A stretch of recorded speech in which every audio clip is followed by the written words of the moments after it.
여러분 안녕하십니까? 문재인 주사파 정권 5년 동안 문재인이가 북괴 김정은, 김여정의 수석 대변인 역할을 얼마나 잘 수행을 했습니까?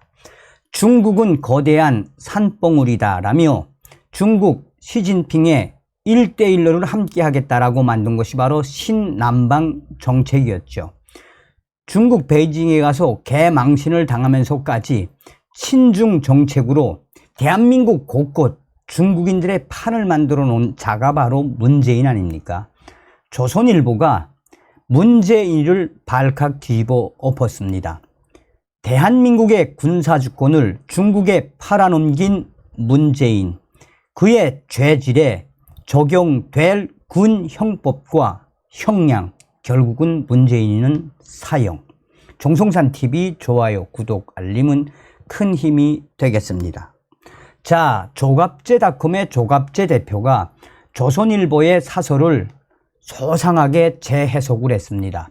조갑제 대표는 군사주권을 팔아넘긴 문재인의 죄질은 이완용보다 나쁘다. 이완용은 대한제국이 힘이 없을 때, 그것도 순종의 결심에 따라 국권을 일본에 넘기는데 협력하여 매국노란 비난을 받았다. 문재인은 막강한 국력과 한미 동맹이 있는데도 군사주권을 적 편에 넘기는 자발적 매국성 반역을 저질렀습니다 라고 강조했습니다. 조선일보 사설 내용은 정말 문재인에 대한 충격적인 내용, 나라 주권 중국에 내준 매국 행위 아닌가였다. 사설은 군사 장비 운영에 외국의 간섭을 허용하는 나라가 어디 있나, 나라를 팔아먹었다라는 소리를 들어도 할 말이 없을 것이다. 이 매국 행위에 나라 주권을 지키라고 존재하는 군인과 외교관들이 가담했다니 참담할 따름이다 라고 조선일보 사설은 강조했다. 한국은 핵무장한 북한 정권을 상대로 국가 전망을 건 대결을 하고 있는 나라. 지금 현재 우리는 정전 상태지요. 이런 나라에서 군사주권을 적의 동맹국인 중국에 내어준 행위는 반란, 반역, 이적 행위로 다스려야 할 범죄이다. 군사주권을 형량은 무기 아니면 사형일 것이다. 더구나 이런 반역적 행위에 대해 국민들에게 속였다고 하니 이는 전시의 사형으로 다스리는 군 사상의 허위 보고에 해당한다. 이 모든 반역, 이적의 사령탑은 문재인이었다. 문재인을 국가 반역죄로 단죄하지 않고 행동의 자유를 주면 대한민국의 존립이 위태롭다는 이야기가 된다. 그는 국가 안보에 현존하는 명백한 위험 인물이므로 국가는 이 내관을 합법적으로 제거해야 할 의무가 있다. 조선일보는 사설에서 이렇게 밝혔다.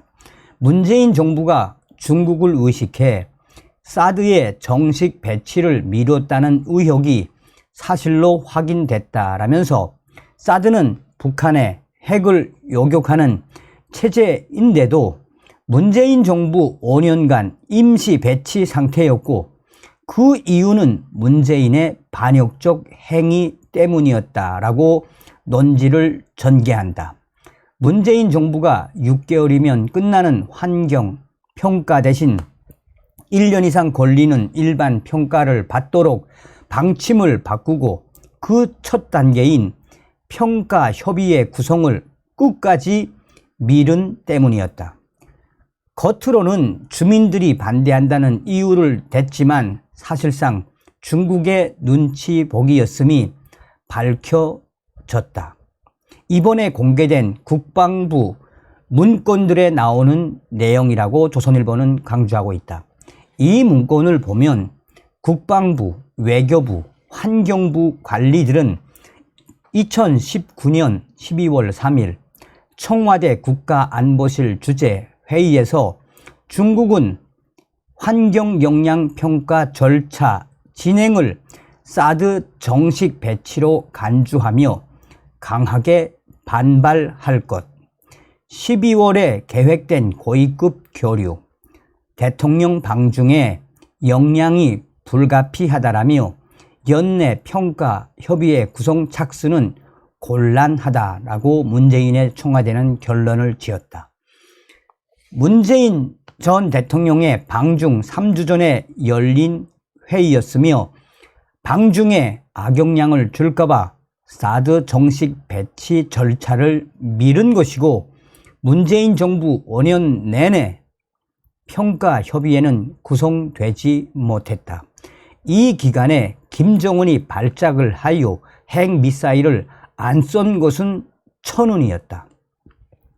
조선일보 사설은 국방부가 이 문건에서 3불에 대해 한중간 기존 약속이라고 적시했던 점을 파고들었다. 3불은 사드 추가 배치를 하지 않고 미국 미사일 방어체계 MD에 참여하지 않으며 한미일 군사동맹을 하지 않겠다라는 약속이다. 국방부 문서를 보면 3불이 우리 정부의 입장 표명일 뿐만 아니라 국가 간 합의라 약속이 아니라던 문재인 정부의 주장과 완전히 다르다는 것이다. 2020년 7월 31일 국방부 장관에게 보고된 문건에는 중국이 양국이 합의한 3불 1한이 유지돼야 한다는 입장이란 구절도 등장한다. 1한은 사드 운영에 제한을 둔다는 뜻이다. 문재인 정부는 1한에 대해 분명히 사실이 아니다라고 했지만 조선일보는 이 또한 거짓이었다라고 했다. 조선일보 사설은 계속해서 사드 추가 배치, 미국 MD 참여 등은 하든 하지 않든 대한민국의 군사 주권 사항으로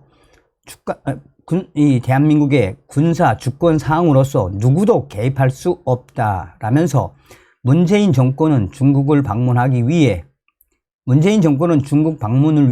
이 군사 주권을 중국에 내주었다고 단정했다.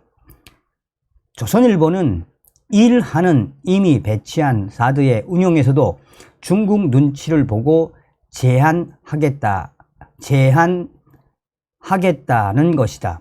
군사 장비 운용에 외국의 간섭을 허용하는 나라가 어디 있나. 나라를 팔아먹었다는 소리를 들어도 할 말이 없을 것이다. 이 매국 행위에 나라 주권을 지키라고 존재하는 군인과 외교관들이 가담했다니 참담할 따름이다 라고 조선일보는 사설에서 밝혔다. 이완용은 대한제국이 힘이 없을 때 그것도 순종의 결심에 따라 국권을 일본에 넘기는데 협력하여 매국노라는 비난을 받는다. 문재인은 막강한 국력과 한미 동맹이 있는데도 군사주권을 적 편에 넘기는 자발적 매국성 반역을 저질렀다. 죄질이 이한용보다 매우 무겁다. 특히 주권자인 국민을 속인 죄는 용서받기 어렵다. 정부는 이 사실을 국민들에게 알리고 문재인 일당을 사법 처리하여 여기서 머뭇거리면 국민들에게 알리고 문재인 일당을 반드시 사법 처리해야 한다. 여기서 머뭇거리면 자유를 파괴하는 자유, 간첩이나 반역자를 대통령으로 뽑는 자유를 허용자멸할 것이다. 군형법 제38조는 군사에 관한 명령, 통보 또는 보고할 의무가 있는 자가 그런 죄를 범하는 경우에는 형의 2분의 1까지는 가중처벌할 수도 있게 하였다. 대통령, 국방부 장관, 합참의장, 국정원장 등이 그런 의무를 가진 자들이다. 적을 이롭게 하고 국가를 불리하게 만들 것임을 알고도 의도적으로 그런 허위 보고를 하였다고 판단된다면 문재인 사형, 무기징역, 5년 이상의 징역형이 될 가능성이 높다. 거짓 통보죄. 군사형법 제14조, 제11조부터 제13조까지의 행위 외에 다음 각 호에 어느 하나에 해당 행위를 한 사람은 사형, 무기 또는 5년 이상의 징역에 처한다. 첫째, 적을 위하여 진로를 인도하거나 지리를 알려준 사람. 적에게, 두 번째, 적에게 항복하게 하기 위하여 지휘관에게 이를 강요한 사람. 셋째, 적을 숨기거나 비호한 사람. 넷째, 적을 위하여 통로, 교량, 등대, 표지 또는 그 밖의 교통시설을 손괴하거나 불통하게 하거나 그 밖의 방법으로 부대 또는 군용에 공하는 함선, 항공기 또는 차량의 왕래를 방해한 사람. 다섯째, 적을 위하여 암호 또는 신호를 사용하거나 명령, 통보 또는 보고의 내용을 고쳐서 전달하거나 전달을 게을리하거나 거짓 명령, 통보나 보고한 사람. 여섯째, 적을 위하여 부대, 함대, 편대 또는 대원을 해산시키거나 혼란을 일으키게 하거나 그 연락이나 집합을 방해한 사람. 일곱째, 군용에 공하지 아니하는 병기, 탄약 또는 전투용에 공할 수 있는 물건을 적에게 제공한 사람. 여덟째, 그 밖에 대한민국의 군사상 이익을 해하거나 적에게 군사상 이익을 제공한 사람. 자, 그러면서 조갑제닷컴의 조갑제 대표는 이 외에도 제38조 이 거짓 명령, 거짓 통보한 제38조와 제39조도 적용이 되며 이 윤석열 대통령은 이렇게 대한민국의 군사주권을 중국에 팔아넘긴 문재인 군사형법으로 빨리 다스려야 한다라고 강조하고 있습니다. 다음 시간에 뵙겠습니다. 멸공.